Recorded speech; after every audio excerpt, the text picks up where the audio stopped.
मी सर्व नागरिकांना आवाहन करीन की लोकशाही बळकट करण्यासाठी हा जो मतदानाचा उत्सव आहे, आपण आणि आपल्या कुटुंबासोबत या आणि मतदान करा, देशाला बळकट करा, राज्याला बळकट करा, असं मी सगळ्या नागरिकांना आवाहन करत आहे. विजयाचा गुलाल कोण उधळणार आहे?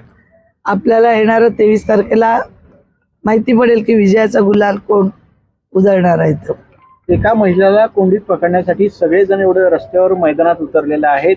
धनशक्ती विरुद्ध एक महिला, अशी संघर्ष नवी मुंबईत होत आहे या निवडणुकीत.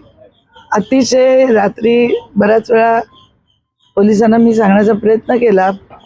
प्रत्येक जण आपल्या ऑफिसमध्ये बसून घराघरात पैसे वाटत होते. ही चुकीची प्रथा ही सुरू झालेली आहे.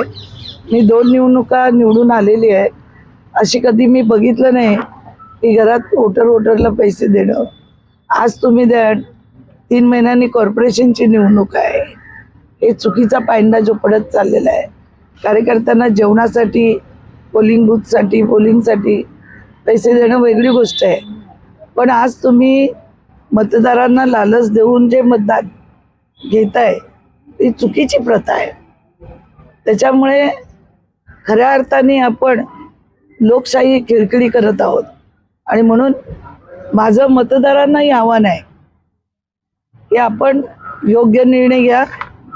नवी मुंबईच्या विकासासाठी नक्कीच नवी मुंबईकर योग्य निर्णय घेतील.